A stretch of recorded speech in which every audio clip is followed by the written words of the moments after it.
लहान मुलांच्या छोट्याशा भुकेसाठी पटकन तयार होणारा हाय मल्टीग्रेन असा लाडू कसा बनवायचा याची रेसिपी आपण बघणार आहोत।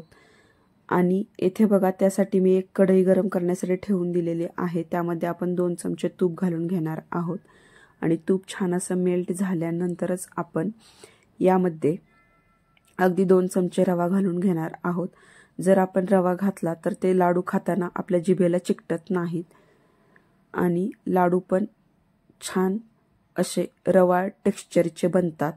त्यामुळे यामध्ये मी 2 चमचे रवा घालून घेते आहे आणि रवा आपल्याला अगदी 1 मिनिटभर परतून घ्यायचा आहे। रवा जास्त परतून घ्यायचा नाहीये।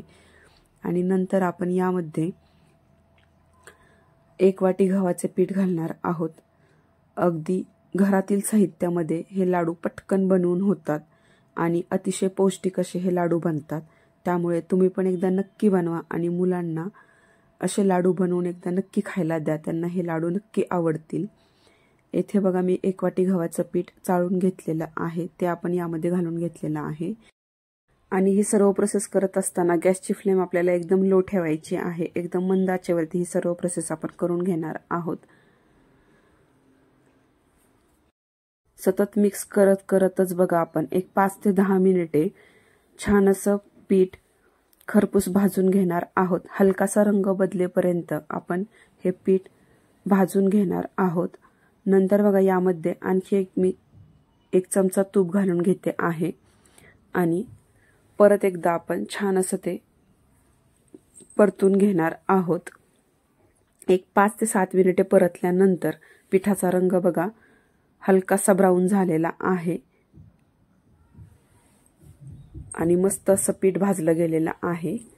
आता आपण यामध्ये अगदी थोडं थोडं करत अर्धा वाटी दूध घालून घेणार आहोत। जास्त दूध घालून घ्यायचं नाही किंवा एकदम दूध आपल्याला यामध्ये घालायचं नाहीये। अगदी थोडं थोडं करत दूध आपण यामध्ये घालून घेणार आहोत। जर आपल्याला जास्त दिवस हे लाडू ठेवायचे असतील किंवा एक 4 ते 5 दिवस लाडू ठेवायचे असतील तर आपण दुधाचा वापर नाही केला तरी देखील चालेल। येथे बघा थोडे थोडे दूध घालून मी छान असं मिश्रण एकजीव करून घेतलेलं आहे आणि नंतर 1-2 मिनिटे आपण मिश्रण छान असं परतून घेणार आहोत।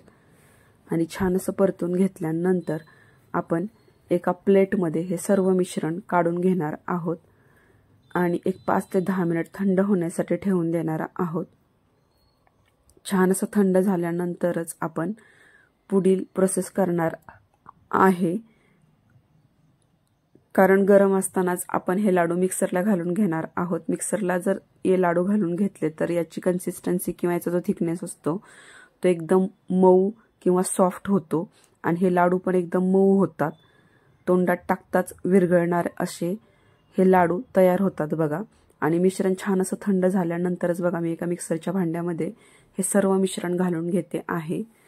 यासाठी शक्यतो मोठ्या आकाराचंच भांडं वापरा, म्हणजे सर्व मिश्रण एकदम बारीक होऊन जाते। आणि नंतर बघा यामध्ये 1 वाटी मी बारीक चिरलेला गूळ घातलेला आहे आणि हे सर्व मिश्रण आपण बघा मिक्सरला छान असं फिरवून घेणार आहोत। गुळाचं प्रमाण तुम्ही तुमच्या आवडीप्रमाणे थोडंफार कमी जास्त केलं तर चालू शकतं। नंतर बघा मी एका प्लेटमध्ये सर्व बारीक केलेलं मिश्रण काढून घेते आहे आणि नंतर आपल्याला ज्या आकाराचे हवे आहेत त्या आकाराचे आपण लाडू बनवू शकता किंवा जर आपल्याला हवं असेल तर छोट्या छोट्या आकाराचे लाडू बनवले तरी देखील चालतील। पण एका मध्यम आकाराचे 7 ते 8 लाडू 1 वाटी गव्हाच्या पिठापासून बनवून तयार होतात।